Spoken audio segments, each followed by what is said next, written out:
The Adventure of the Speckled Band.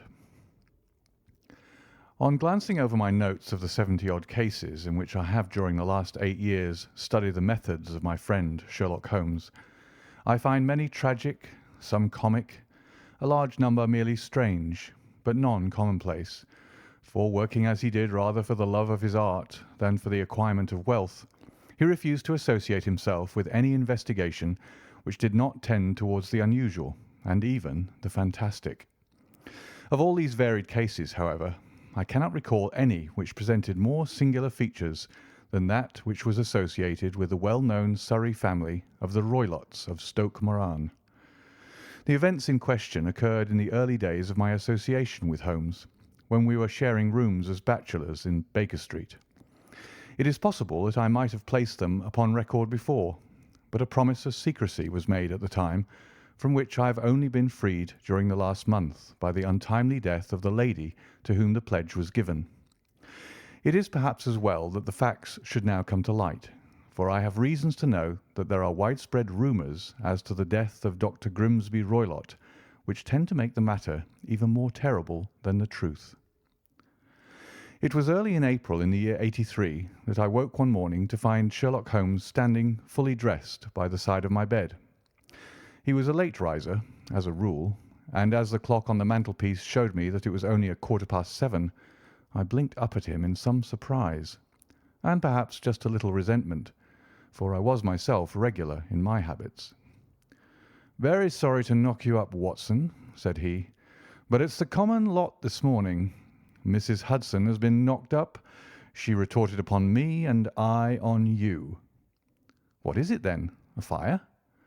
"No, a client. It seems that a young lady has arrived in a considerable state of excitement, who insists upon seeing me. She is waiting now in the sitting-room. Now, when young ladies wander about the metropolis at this hour of the morning and knock sleepy people up out of their beds, I presume that it is something very pressing which they should have to communicate. Should it prove to be an interesting case, you would, I am sure, wish to follow it from the outset. I thought at any rate that I should call you and give you the chance." "My dear fellow, I would not miss it for anything." I had no keener pleasure than in following Holmes in his professional investigations, and in admiring the rapid deductions, as swift as intuitions, and yet always founded on a logical basis with which he unravelled the problems which were submitted to him. I rapidly threw on my clothes, and was ready in a few minutes to accompany my friend down to the sitting-room. A lady dressed in black and heavily veiled, who had been sitting in the window, rose as we entered. "Good morning, madam," said Holmes cheerily. "My name is Sherlock Holmes. This is my intimate friend and associate, Dr. Watson, before whom you can speak as freely as before myself. Ha! I am glad to see that Mrs. Hudson has had the good sense to light the fire. Pray draw up to it, and I shall order you a cup of hot coffee, for I observe that you are shivering." "It is not cold which makes me shiver," said the woman in a low voice, changing her seat as requested. "What then?" "It is fear, Mr. Holmes. It is terror." She raised her veil as she spoke, and we could see that she was indeed in a pitiable state of agitation, her face all drawn and grey, with restless, frightened eyes like those of some hunted animal. Her features and figure were those of a woman of 30, but her hair was shot with premature grey, and her expression was weary and haggard. Sherlock Holmes ran her over with one of his quick, all-comprehensive glances. "You must not fear," said he soothingly, bending forward and patting her forearm. "We shall soon set matters right, I have no doubt. You have come in by train this morning, I see?" "You know me, then?" "No, but I observed the second half of a return ticket in the palm of your left glove. You must have started early, and yet you had a good drive in a dog-cart along heavy roads before you reached the station." The lady gave a violent start and stared in bewilderment at my companion. "There is no mystery, my dear madam," said he, smiling. "The left arm of your jacket is spattered with mud in no less than 7 places. The marks are perfectly fresh. There is no vehicle save a dog-cart which throws up mud in that way, and then only when you sit on the left-hand side of the driver. "Whatever your reasons may be, you are perfectly correct," said she. "I started from home before 6, reached Leatherhead at 20 past, and came in by the first train to Waterloo. Sir, I can stand this strain no longer. I shall go mad if it continues. I have no one to turn to, none, save only one who cares for me, and he, poor fellow, can be of little aid. I have heard of you, Mr. Holmes. I have heard of you from Mrs. Farintosh, whom you helped in the hour of her sore need. It was from her that I had your address. Oh, sir, do you not think that you could help me too, and at least throw a little light through the dense darkness which surrounds me? At present it is out of my power to reward you for your services, but in a month or 6 weeks I shall be married, with the control of my own income, and then at least you shall not find me ungrateful." Holmes turned to his desk and, unlocking it, drew out a small case-book which he consulted. "Farintosh," said he. "Ah, yes, I recall the case. It was concerned with an opal tiara. I think it was before your time, Watson. I can only say, madam, that I shall be happy to devote the same care to your case as I did to that of your friend. As to reward, my profession is its own reward, but you are at liberty to defray whatever expenses I may be put to at the time which suits you best. And now I beg that you will lay before us everything that may help us in forming an opinion upon the matter." "Alas!" replied our visitor, "the very horror of my situation lies in the fact that my fears are so vague and my suspicions depend so entirely upon small points, which might seem trivial to another, that even he to whom of all others I have a right to look for help and advice looks upon all that I tell him about it as the fancies of a nervous woman. He does not say so, but I can read it from his soothing answers and averted eyes. But I have heard, Mr. Holmes, that you can see deeply into the manifold wickedness of the human heart. You may advise me how to walk amid the dangers which encompass me." "I am all attention, madam." "My name is Helen Stoner, and I am living with my stepfather, who is the last survivor of one of the oldest Saxon families in England, the Roylotts of Stoke Moran, on the western border of Surrey." Holmes nodded his head. "The name is familiar to me," said he. "The family was at one time among the richest in England, and the estates extended over the borders into Berkshire in the north and Hampshire in the west. In the last century, however, 4 successive heirs were of a dissolute and wasteful disposition, and the family ruin was eventually completed by a gambler in the days of the Regency. Nothing was left save a few acres of ground and the 200-year-old house, which is itself crushed under a heavy mortgage.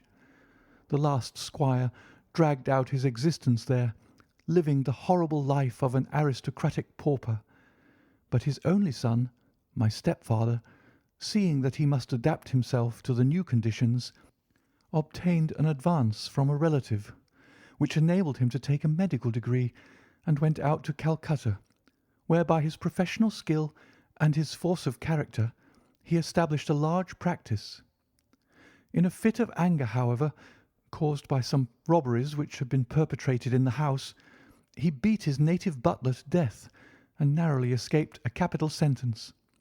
As it was, he suffered a long term of imprisonment, and afterwards returned to England a morose and disappointed man. When Dr. Roylott was in India, he married my mother, Mrs. Stoner, the young widow of Major General Stoner, of the Bengal Artillery. My sister Julia and I were twins, and we were only 2 years old at the time of my mother's remarriage. She had a considerable sum of money, not less than £1,000 a year, and this she bequeathed to Dr. Roylott entirely while we resided with him, with a provision that a certain annual sum should be allowed to each of us in the event of our marriage. Shortly after our return to England, my mother died. She was killed 8 years ago in a railway accident near Crewe. Dr. Roylott then abandoned his attempts to establish himself in practice in London, and took us to live with him in the old ancestral house at Stoke Moran. The money which my mother had left was enough for all our wants, and there seemed to be no obstacle to our happiness. But a terrible change came over our stepfather about this time. Instead of making friends and exchanging visits with our neighbours, who had at first been overjoyed to see a Roylott of Stoke Moran back in the old family seat, he shut himself up in his house and seldom came out, save to indulge in ferocious quarrels with whoever might cross his path. Violence of temper, approaching to mania, has been hereditary in the men of the family, and in my stepfather's case it had, I believe, been intensified by his long residence in the tropics. A series of disgraceful brawls took place, two of which ended in the police court, until at last he became the terror of the village, and the folks would fly at his approach, for he is a man of immense strength and absolutely uncontrollable in his anger. Last week he hurled the local blacksmith over a parapet into a stream, and it was only by paying over all the money which I could gather together that I was able to avert another public exposure. He had no friends at all save the wandering gipsies, and he would give these vagabonds leave to encamp upon the few acres of bramble-covered land which represent the family estate, and would accept in return the hospitality of their tents, wandering away with them sometimes for weeks on end. He has a passion also for Indian animals, which are sent over to him by a correspondent, and he has at this moment a cheetah and a baboon which wander freely over his grounds and are feared by the villagers almost as much as their master. You can imagine from what I say that my poor sister Julia and I had no great pleasure in our lives. No servant would stay with us, and for a long time we did all the work of the house. She was but 30 at the time of her death, and yet her hair had already begun to whiten, even as mine has." "Your sister is dead, then?" "She died just 2 years ago, and it is of her death that I wish to speak to you. You can understand that, living the life which I have described, we were little likely to see anyone of our own age and position. We had, however, an aunt, my mother's maiden sister, Miss Honoria Westphale, who lives near Harrow, and we were occasionally allowed to pay short visits at this lady's house. Julia went there at Christmas 2 years ago, and met there a half-pay major of marines, to whom she became engaged. My stepfather learned of the engagement when my sister returned, and offered no objection to the marriage, but within a fortnight of the day which had been fixed for the wedding, the terrible event occurred which has deprived me of my only companion." Sherlock Holmes had been leaning back in his chair, with his eyes closed and his head sunk in a cushion, but he half opened his lids now and glanced across at his visitor. "Pray be precise as to details," said he. "It is easy for me to be so, for every event of that dreadful time is seared into my memory. The manor house is, as I have already said, very old, and only one wing is now inhabited. The bedrooms in this wing are on the ground floor, the sitting rooms being in the central block of the buildings. Of these bedrooms, the first is Dr. Roylott's, the second my sister's, and the third my own. There is no communication between them, but they all open out into the same corridor. Do I make myself plain?" "Perfectly so." "The windows of the 3 rooms open out upon the lawn. That fatal night Dr. Roylott had gone to his room early, though we knew that he had not retired to rest, for my sister was troubled by the smell of the strong Indian cigars which it was his custom to smoke. She left her room, therefore, and came into mine, where she sat for some time, chatting about her approaching wedding. At 11 o'clock she rose to leave me, but she paused at the door and looked back. "Tell me, Helen," said she, "have you ever heard anyone whistle in the dead of the night?" "Never," said I. "I suppose that you could not possibly whistle yourself in your sleep?" "Certainly not. But why?" "Because during the last few nights I have always, about 3 in the morning, heard a low, clear whistle. I am a light sleeper, and it has awakened me. I cannot tell where it came from, Perhaps from the next room. Perhaps from the lawn. I thought that I would just ask you whether you had heard it." "No, I have not. It must be those wretched gipsies in the plantation." "Very likely. And yet if it were on the lawn, I wonder that you did not hear it also." "Ah, but I sleep more heavily than you." "Well, it is of no great consequence at any rate." She smiled back at me, closed my door, and a few moments later I heard her key turn in the lock. "Indeed," said Holmes. "Was it your custom always to lock yourselves in at night?" "Always." "And why?" "I think that I mentioned to you that the doctor kept a cheetah and a baboon. We had no feeling of security unless our doors were locked." "Quite so. Pray proceed with your statement." "I could not sleep that night. A vague feeling of impending misfortune impressed me. My sister and I, you will recollect, were twins, and you know how subtle are the links which bind two souls which are so closely allied. It was a wild night. The wind was howling outside, and the rain was beating and splashing against the windows. Suddenly, amid all the hubbub of the gale, there burst forth the wild scream of a terrified woman. I knew that it was my sister's voice. I sprang from my bed, wrapped a shawl round me, and rushed into the corridor. As I opened my door, I seemed to hear a low whistle, such as my sister described, and a few moments later a clanging sound, as if a mass of metal had fallen. As I ran down the passage, my sister's door was unlocked and revolved slowly upon its hinges. I stared at it, horror-stricken, not knowing what was about to issue from it. By the light of the corridor lamp, I saw my sister appear at the opening, her face blanched with terror, her hands groping for help, her whole figure swaying to and fro like that of a drunkard.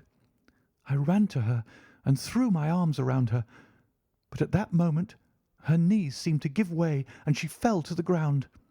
She writhed as one who is in terrible pain, and her limbs were dreadfully convulsed. At first I thought that she had not recognized me, but as I bent over her, she suddenly shrieked out in a voice which I shall never forget, "Oh, my God, Helen! It was the band, the Speckled Band!" There was something else which she would fain have said, and she stabbed with her finger into the air in the direction of the doctor's room. But a fresh convulsion seized her and choked her words. I rushed out, calling loudly for my stepfather, and I met him hastening from his room in his dressing gown. When he reached my sister's side, she was unconscious, and though he poured brandy down her throat and sent for medical aid from the village, all efforts were in vain, for she slowly sank and died without having recovered her consciousness. Such was the dreadful end of my beloved sister. "One moment," said Holmes. "Are you sure about this whistle and metallic sound? Could you swear to it?" "That was what the county coroner asked me at the inquiry. It is my strong impression that I heard it, and yet, among the crash of the gale and the creaking of the old house, I may possibly have been deceived." "Was your sister dressed?" "No, she was in her nightdress.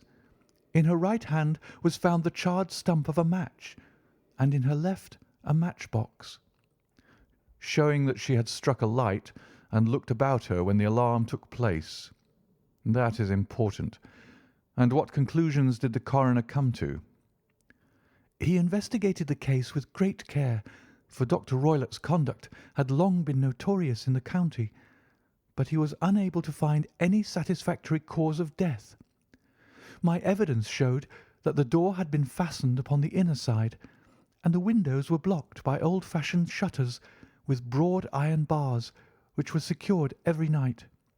The walls were carefully sounded, and were shown to be quite solid all round, and the flooring was also thoroughly examined, with the same result.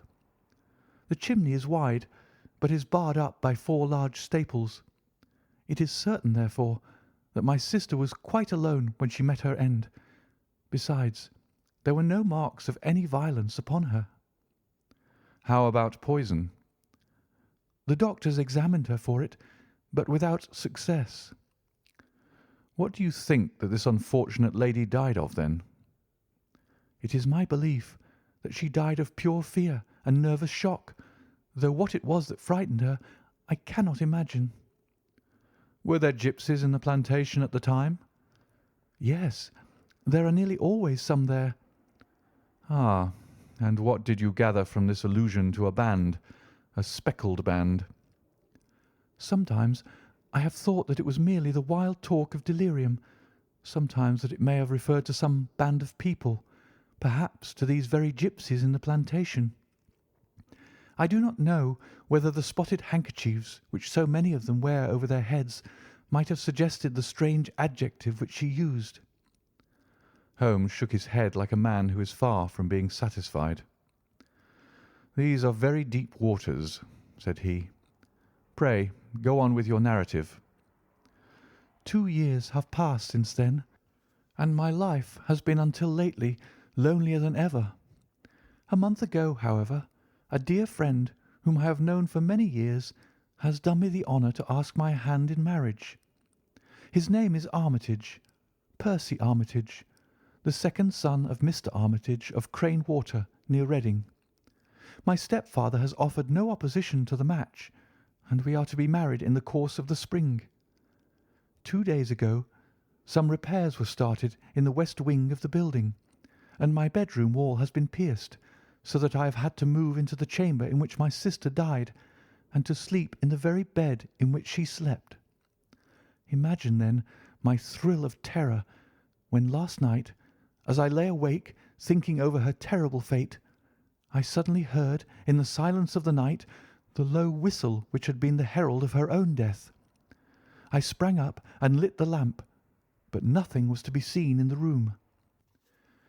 I was too shaken to go to bed again, however, so I dressed, and as soon as it was daylight I slipped down, got a dog-cart at the Crown Inn, which is opposite, and drove to Leatherhead, from whence I have come on this morning with the one object of seeing you and asking your advice."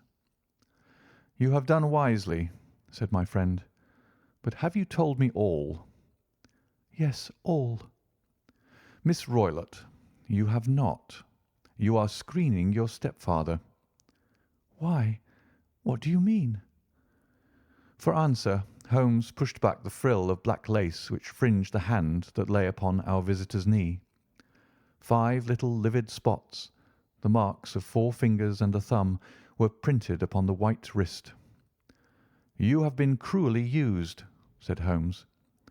The lady coloured deeply and covered over her injured wrist. "He is a hard man," she said, "and perhaps he hardly knows his own strength." There was a long silence, during which Holmes leaned his chin upon his hands and stared into the crackling fire. "This is a very deep business," he said at last. "There are 1,000 details which I should desire to know before I decide upon our course of action. Yet we have not a moment to lose. If we were to come to Stoke Moran to-day, would it be possible for us to see over these rooms without the knowledge of your stepfather?" "As it happens, he spoke of coming into town to-day upon some most important business. It is probable that he will be away all day, and that there would be nothing to disturb you. We have a housekeeper now, but she is old and foolish, and I could easily get her out of the way." "Excellent. You are not averse to this trip, Watson?" "By no means." "Then we shall both come. What are you going to do yourself?" I have 1 or 2 things which I would wish to do now that I am in town, but I shall return by the 12 o'clock train, so as to be there in time for your coming." "And you may expect us early in the afternoon. I have myself some small business matters to attend to. Will you not wait and breakfast?" "No, I must go. My heart is lightened already since I have confided my trouble to you. I shall look forward to seeing you again this afternoon." She dropped her thick black veil over her face and glided from the room. "And what do you think of it all, Watson?" asked Sherlock Holmes, leaning back in his chair. "It seems to me to be a most dark and sinister business." "Dark enough and sinister enough. Yet if the lady is correct in saying that the flooring and walls are sound, and that the door, window, and chimney are impassable, then her sister must have been undoubtedly alone when she met her mysterious end. What becomes, then, of these nocturnal whistles, and what of the very peculiar words of the dying woman? I cannot think. When you combine the ideas of whistles at night, the presence of a band of gipsies who are on intimate terms with this old doctor, the fact that we have every reason to believe that the doctor has an interest in preventing his stepdaughter's marriage, the dying allusion to a band, and finally the fact that Miss Helen Stoner heard a metallic clang, which might have been caused by one of those metal bars that secured the shutters falling back into its place, I think that there is good ground to think that the mystery may be cleared along those lines. But what then did the gipsies do? I cannot imagine. I see many objections to any such theory. And so do I. It is precisely for that reason that we are going to Stoke Moran this day. I want to see whether the objections are fatal, or if they may be explained away. But what in the name of the devil? The ejaculation had been drawn from my companion by the fact that our door had been suddenly dashed open and that a huge man had framed himself in the aperture. His costume was a peculiar mixture of the professional and of the agricultural, having a black top hat, a long frock coat, and a pair of high gaiters, with a hunting crop swinging in his hand. So tall was he that his hat actually brushed the crossbar of the doorway, and his breadth seemed to span it across from side to side. A large face, seared with 1,000 wrinkles, burned yellow with the sun, and marked with every evil passion, was turned from one to the other of us, while his deep-set, bile-shot eyes and his high, thin, fleshless nose gave him somewhat the resemblance to a fierce old bird of prey. "Which of you is Holmes?" asked this apparition. "My name, sir, but you have the advantage of me," said my companion quietly. "I am Dr. Grimsby Roylott of Stoke Moran." "Indeed, doctor," said Holmes blandly. "Pray take a seat." "I will do nothing of the kind. My stepdaughter has been here. I have traced her. What has she been saying to you?" "It is a little cold for the time of year," said Holmes. "What has she been saying to you?" screamed the old man furiously. "But I have heard that the crocuses promise well," continued my companion imperturbably. "Huh! You put me off, do you?" said our new visitor, taking a step forward and shaking his hunting crop. "I know you, you scoundrel. I've heard of you before. You are Holmes the meddler." My friend smiled. "Holmes the busybody." His smile broadened. "Holmes the Scotland Yard Jack-in-Office." Holmes chuckled heartily. "Your conversation is most entertaining," said he. "When you go out, close the door, for there is a decided draught." "I will go when I've said my say. Don't you dare to meddle with my affairs. I know that Miss Stoner has been here. I traced her. I am a dangerous man to fall foul of. See here." He stepped swiftly forward, seized the poker, and bent it into a curve with his huge brown hands. "See that you keep yourself out of my grip," he snarled, and hurling the twisted poker into the fireplace, he strode out of the room. "He seems a very amiable person," said Holmes, laughing. "I'm not quite so bulky, but if he had remained, I might have shown him that my grip was not much more feeble than his own." As he spoke, he picked up the steel poker and, with a sudden effort, straightened it out again. Fancy his having the insolence to confound me with the official detective force. This incident gives zest to our investigation, however, and I only trust that our little friend will not suffer from her imprudence in allowing this brute to trace her. And now, Watson, we shall order breakfast, and afterwards I shall walk down to Doctors' Commons, where I hope to get some data which may help us in this matter. It was nearly 1 o'clock when Sherlock Holmes returned from his excursion. He held in his hand a sheet of blue paper, scrawled over with notes and figures. "I have seen the will of the deceased wife," said he. "To determine its exact meaning, I have been obliged to work out the present prices of the investments with which it is concerned. The total income, which at the time of the wife's death was little short of £1,100, is now, through the fall of agricultural prices, not more than £750. Each daughter can claim an income of £250 in case of marriage. It is evident, therefore, that if both girls had married, this beauty would have had a mere pittance, while even one of them would cripple him to a very serious extent. My morning's work has not been wasted, since it has proved that he has the very strongest motives for standing in the way of anything of the sort.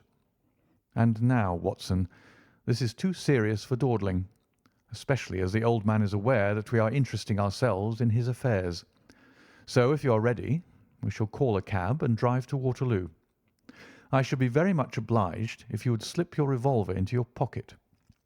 An Ely's No. 2 is in an excellent argument with gentlemen who can twist steel pokers into knots. That and a toothbrush are, I think, all that we need. At Waterloo we were fortunate in catching a train for Leatherhead, where we hired a trap at the station inn and drove for 4 or 5 miles through the lovely Surrey lanes. It was a perfect day, with a bright sun and a few fleecy clouds in the heavens. The trees and wayside hedges were just throwing out their first green shoots, and the air was full of a pleasant smell of the moist earth. To me, at least, there was a strange contrast between the sweet promise of the spring and this sinister quest upon which we were engaged. My companion sat in the front of the trap, his arms folded, his hat pulled down over his eyes, and his chin sunk upon his breast, buried in the deepest thought. Suddenly, however, he started, tapped me on the shoulder, and pointed over the meadows. "Look there," said he. A heavily timbered park stretched up in a gentle slope, thickening into a grove at the highest point. From amid the branches there jutted out the grey gables and high roof tree of a very old mansion. "Stoke Moran?" said he. "Yes, sir, that be the house of Dr. Grimsby Roylott," remarked the driver. "There is some building going on there," said Holmes.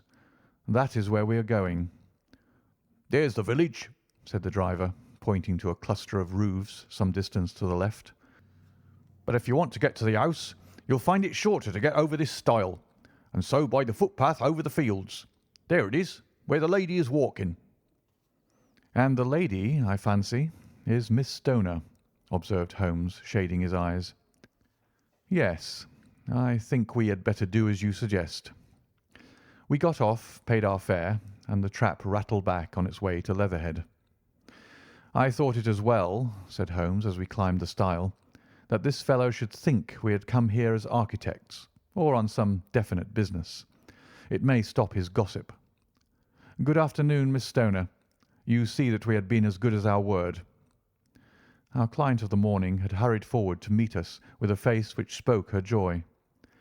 "I have been waiting so eagerly for you," she cried, shaking hands with us warmly. "All has turned out splendidly. Dr. Roylott has gone to town, and it is unlikely that he will be back before evening." "We have had the pleasure of making the doctor's acquaintance," said Holmes, and in a few words he sketched out what had occurred. Miss Stoner turned white to the lips as she listened. "Good heavens!" she cried. "He has followed me, then?" "So it appears."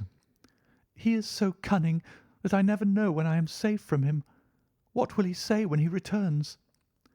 "He must guard himself, for he may find that there is someone more cunning than himself upon his track. You must lock yourself up from him tonight. If he is violent, we shall take you away to your aunt's at Harrow. Now, we must make the best use of our time, so kindly take us at once to the rooms which we are to examine." The building was of grey, lichen-blotched stone, with a high central portion and 2 curving wings, like the claws of a crab, thrown out on each side. In one of these wings the windows were broken and blocked with wooden boards, while the roof was partly caved in, a picture of ruin. The central portion was in little better repair, but the right-hand block was comparatively modern, and the blinds in the windows, with the blue smoke curling up from the chimneys, showed that this was where the family resided. Some scaffolding had been erected against the end wall, and the stonework had been broken into. but there were no signs of any workmen at the moment of our visit. Holmes walked slowly up and down the ill-trimmed lawn, and examined with deep attention the outsides of the windows. "This, I take it, belongs to the room in which you used to sleep, the centre one to your sister's, and the one next to the main building to Dr. Roylott's chamber." "Exactly so, but I am now sleeping in the middle one." "Pending the alterations, as I understand. By the way, there does not seem to be any very pressing need for repairs at that end wall." "There were none. I believe that it was an excuse to move me from my room." "Ah, that is suggestive. Now, on the other side of this narrow wing runs the corridor from which these 3 rooms open. There are windows in it, of course?" "Yes, but very small ones, too narrow for anyone to pass through." "As you both locked your doors at night, your rooms were unapproachable from that side. Now, would you have the kindness to go into your room and bar your shutters?" Miss Stoner did so, and Holmes, after a careful examination through the open window, endeavoured in every way to force the shutter open, but without success. There was no slit through which a knife could be passed to raise the bar. Then with his lens he tested the hinges, but they were of solid iron, built firmly into the massive masonry. "Hum," said he, scratching his chin in some perplexity. "My theory certainly presents some difficulties. No one could pass these shutters if they were bolted. Well, we shall see if the inside throws any light upon the matter." A small side door led into the whitewashed corridor from which the 3 bedrooms opened. Holmes refused to examine the 3rd chamber, so we passed at once to the 2nd, that in which Miss Stoner was now sleeping, and in which her sister had met with her fate. It was a homely little room, with a low ceiling and a gaping fireplace, after the fashion of old country houses. A brown chest of drawers stood in one corner, a narrow white counterpaned bed in another, and a dressing-table on the left-hand side of the window. These articles, with 2 small wicker-work chairs, made up all the furniture in the room, save for a square of Wilton carpet in the centre. The boards round and the panelling of the walls were of brown, worm-eaten oak, so old and discoloured that it may have dated from the original building of the house. Holmes drew one of the chairs into a corner and sat silent, while his eyes travelled round and up and down, taking in every detail of the apartment. "Where does that bell communicate with?" he asked at last, pointing to a thick bell rope which hung down beside the bed, the tassel actually lying upon the pillow. "It goes to the housekeeper's room." "It looks newer than the other things." "Yes, it was only put there a couple of years ago." "Your sister asked for it, I suppose?" "No, I never heard of her using it. We used always to get what we wanted for ourselves." "Indeed. It seemed unnecessary to put so nice a bell-pull there. You will excuse me for a few minutes while I satisfy myself as to this floor."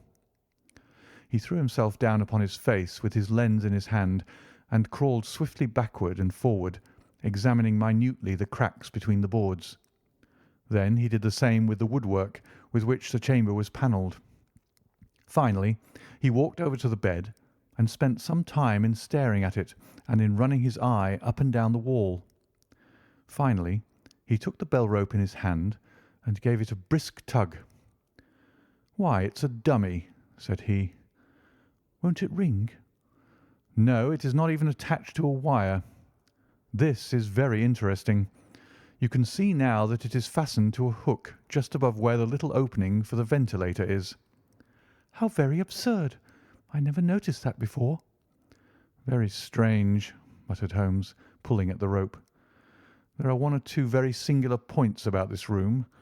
For example, what a fool a builder must be to open a ventilator into another room when, with the same trouble, he might have communicated with the outside, sir."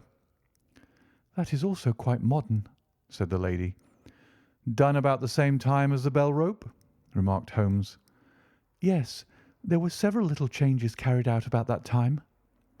"They seem to have been of a most interesting character. Dummy bell ropes and ventilators which do not ventilate. With your permission, Miss Stoner, we shall now carry our researches into the inner apartment." Dr. Grimesby Roylott's chamber was larger than that of his stepdaughter, but was as plainly furnished. A camp bed, a small wooden shelf full of books, mostly of a technical character, an armchair beside the bed, a plain wooden chair against the wall, a round table, and a large iron safe were the principal things which met the eye. Holmes walked slowly round and examined each and all of them with the keenest interest. "What's in here?" he asked, tapping the safe. My stepfather's business papers. "Oh, you have been inside, then?" Only once, some years ago. I remember that it was full of papers. "There isn't a cat in it, for example?" No. What a strange idea. "Well, look at this." He took up a small saucer of milk which stood on top of it. No, we don't keep a cat, but there is a cheetah and a baboon. "Ah, yes, of course. Well, a cheetah is just a big cat, and yet a saucer of milk does not go very far in satisfying its wants, I dare say. There is one point which I should wish to determine." He squatted down in front of the wooden chair and examined the seat of it with the greatest attention. "Thank you. That is quite settled," said he, rising and putting his lens in his pocket. "Hullo! There is something interesting." The object which had caught his eye was a small dog lash hung on one corner of the bed. The lash, however, was curled upon itself and tied so as to make a loop of whipcord. "What do you make of that, Watson?" "It's a common enough lash, but I don't know why it should be tied." "That is not quite so common, is it? Ah me, it's a wicked world, and when a clever man turns his brains to crime, it is the worst of all. I think that I have seen enough now, Miss Stoner, and with your permission we shall walk out upon the lawn." I had never seen my friend's face so grim or his brow so dark as it was when we turned from the scene of this investigation. We had walked several times up and down the lawn, neither Miss Stoner nor myself liking to break in upon his thoughts before he roused himself from his reverie. "It is very essential, Miss Stoner," said he, "that you should absolutely follow my advice in every respect." I shall most certainly do so. "The matter is too serious for any hesitation.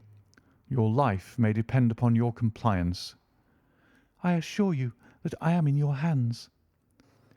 "In the first place, both my friend and I must spend the night in your room." Both Miss Stoner and I gazed at him in astonishment. "Yes, it must be so. Let me explain. I believe that this is the village inn over there." Yes, that is the Crown. "Very good. Your windows will be visible from there." Certainly. "You must confine yourself to your room on pretence of a headache when your stepfather comes back. Then when you hear him retire for the night, you must open the shutters of your window, undo the hasp, put your lamp there as a signal to us, and then withdraw quietly with everything which you are likely to want into the room which you used to occupy. I have no doubt that, in spite of the repairs, you could manage there for one night." Oh, yes, easily. "The rest you will leave in our hands." But what will you do? "We shall spend the night in your room, and we shall investigate the cause of this noise which has disturbed you." I believe, Mr. Holmes, that you have already made up your mind," said Miss Stoner, laying her hand upon my companion's sleeve. "Perhaps I have." "Then, for pity's sake, tell me what was the cause of my sister's death." "I should prefer to have clearer proofs before I speak." "You can at least tell me whether my own thought is correct, and if she died from some sudden fright." "No, I do not think so. I think that there was probably some more tangible cause. And now, Miss Stoner, we must leave you, for if Dr. Roylott returned and saw us, our journey would be in vain. Good-bye, and be brave, for if you will do what I have told you, you may rest assured that we shall soon drive away the dangers that threaten you." Sherlock Holmes and I had no difficulty in engaging a bedroom and sitting-room at the Crown Inn. They were on the upper floor, and from our window we could command a view of the avenue gate and of the inhabited wing of Stoke Moran Manor House. At dusk we saw Dr. Grimesby Roylott drive past. his huge form looming up beside the little figure of the lad who drove him. The boy had some slight difficulty in undoing the heavy iron gates, and we heard the hoarse roar of the doctor's voice and saw the fury with which he shook his clinched fists at him. The trap drove on, and a few minutes later we saw a sudden light spring up among the trees as the lamp was lit in one of the sitting rooms. "Do you know, Watson," said Holmes as we sat together in the gathering darkness, "I have really some scruples as to taking you tonight. There is a distinct element of danger. Can I be of assistance? Your presence might be invaluable. Then I shall certainly come. It is very kind of you. You speak of danger. You've evidently seen more in these rooms than was visible to me." "No, but I fancy that I may have deduced a little more. I imagine that you saw all that I did."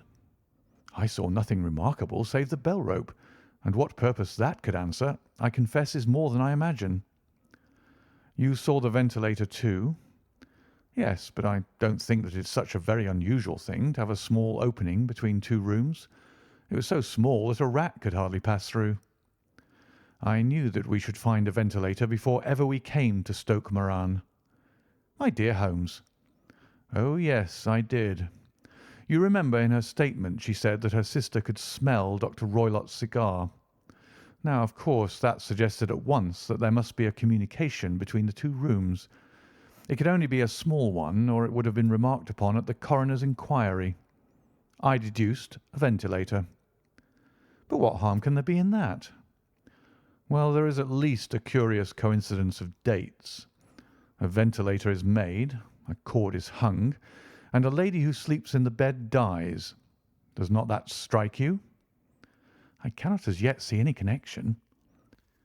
"Did you observe anything very peculiar about that bed?" "No." "It was clamped to the floor. Did you ever see a bed fastened like that before?" "I can't say that I have." "The lady could not move her bed. It must always be in the same relative position to the ventilator and to the rope, or so we may call it, since it was clearly never meant for a bell pull." "Holmes," I cried, "I seem to see dimly what you are hinting at. We are only just in time to prevent some subtle and horrible crime." "Subtle enough and horrible enough. When a doctor does go wrong, he is the first of criminals. He has nerve and he has knowledge. Palmer and Pritchard were among the heads of their profession. This man strikes even deeper, but I think, Watson, that we shall be able to strike deeper still. But we shall have horrors enough before the night is over. For goodness' sake, let us have a quiet pipe and turn our minds for a few hours to something more cheerful." About 9 o'clock the light among the trees was extinguished, and all was dark in the direction of the manor house. 2 hours passed slowly away, and then suddenly, just at the stroke of 11, a single bright light shone out right in front of us. "That is our signal," said Holmes, springing to his feet. "It comes from the middle window." As we passed out he exchanged a few words with the landlord, explaining that we were going on a late visit to an acquaintance, and that it was possible that we might spend the night there. A moment later we were out on the dark road, a chill wind blowing in our faces, and one yellow light twinkling in front of us through the gloom to guide us on our sombre errand. There was little difficulty in entering the grounds, for unrepaired breaches gaped in the old park wall. Making our way among the trees, we reached the lawn, crossed it, and were about to enter through the window when out from a clump of laurel bushes there darted what seemed to be a hideous and distorted child, who threw itself upon the grass with writhing limbs and then ran swiftly across the lawn into the darkness. "My God!" I whispered. "Did you see it?" Holmes was for the moment as startled as I. His hand closed like a vice upon my wrist in his agitation. Then he broke into a low laugh and put his lips to my ear. "It is a nice household," he murmured. "That is the baboon." I had forgotten the strange pets which the doctor affected. There was a cheetah, too. Perhaps we might find it upon our shoulders at any moment. I confess that I felt easier in my mind when, after following Holmes's example and slipping off my shoes, I found myself inside the bedroom. My companion noiselessly closed the shutters, moved the lamp onto the table, and cast his eyes round the room. All was as we have seen it in the daytime. Then creeping up to me and making a trumpet of his hand, he whispered into my ear again so gently that it was all that I could do to distinguish the words. The least sound would be fatal to our plans. I nodded to show that I had heard. We must sit without light. He would see it through the ventilator. I nodded again. Do not go asleep. Your very life may depend upon it. Have your pistol ready in case we should need it. I will sit on the side of the bed, and you in that chair. I took out my revolver and laid it on the corner of the table. Holmes had brought up a long, thin cane, and this he placed upon the bed beside him. By it he laid the box of matches and the stump of a candle. Then he turned down the lamp, and we were left in darkness. How shall I ever forget that dreadful vigil? I could not hear a sound, not even the drawing of a breath, and yet I knew that my companion sat open-eyed within a few feet of me, in the same state of nervous tension in which I was myself. The shutters cut off the least ray of light, and we waited in absolute darkness. From outside came the occasional cry of a night bird, and once at our very window a long-drawn cat-like whine, which told us that the cheetah was indeed at liberty. Far away we could hear the deep tones of the parish clock, which boomed out every quarter of an hour. How long they seemed, those quarters! 12 struck, and 1, and 2, and 3, and still we sat waiting silently for whatever might befall. Suddenly there was the momentary gleam of a light up in the direction of the ventilator, which vanished immediately, but was succeeded by a strong smell of burning oil and heated metal. Someone in the next room had lit a dark lantern. I heard a gentle sound of movement, and then all was silent once more, though the smell grew stronger. For half an hour I sat with straining ears. Then suddenly another sound became audible, a very gentle, soothing sound, like that of a small jet of steam escaping continually from a kettle. The instant that we heard it, Holmes sprang from the bed, struck a match, and lashed furiously with his cane at the bell pull. "You see it, Watson?" he yelled. "You see it?" But I saw nothing. At the moment when Holmes struck the light, I heard a low, clear whistle, but the sudden glare flashing into my weary eyes made it impossible for me to tell what it was at which my friend lashed so savagely. I could, however, see that his face was deadly pale and filled with horror and loathing. He had ceased to strike and was gazing up at the ventilator when suddenly there broke from the silence of the night the most horrible cry to which I have ever listened. It swelled up louder and louder, a hoarse yell of pain and fear and anger, all mingled in the one dreadful shriek. They say that away down in the village, and even in the distant parsonage, that cry raised the sleepers from their beds. It struck cold to our hearts, and I stood gazing at Holmes and he at me until the last echoes of it had died away into the silence from which it rose. "What can it mean?" I gasped.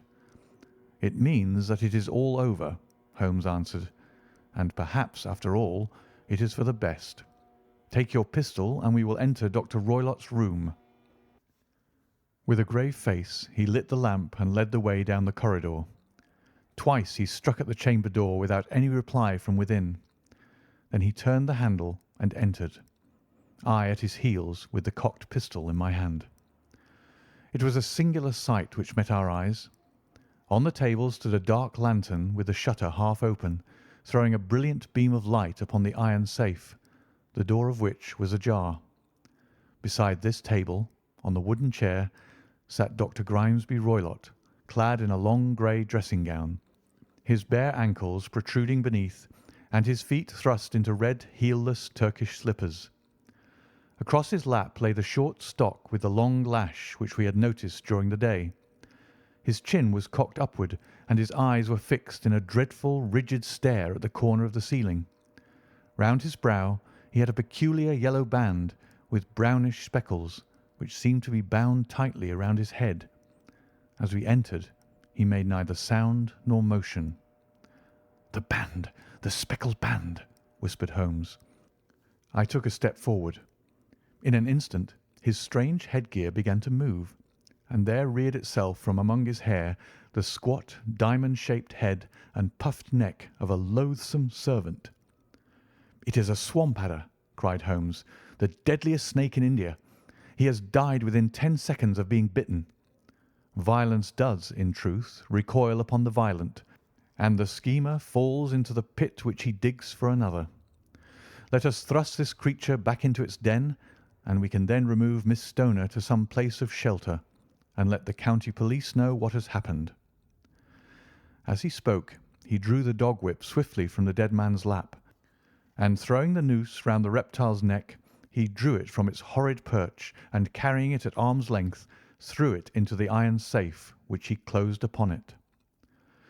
Such are the true facts of the death of Dr. Grimesby Roylott of Stoke Moran. It is not necessary that I should prolong a narrative which has already run to too great a length by telling how we broke the sad news to the terrified girl, how we conveyed her by the morning train to the care of her good aunt at Harrow, of how the slow process of official inquiry came to the conclusion that the doctor met his fate while indiscreetly playing with a dangerous pet. The little which I had yet to learn of the case was told me by Sherlock Holmes as we travelled back next day. "I had," said he, "come to an entirely erroneous conclusion, which shows, my dear Watson, how dangerous it is always to reason from insufficient data. The presence of the gipsies, and the use of the word band, which was used by the poor girl no doubt to explain the appearance which she had caught a hurried glimpse of by the light of her match, were sufficient to put me upon an entirely wrong scent.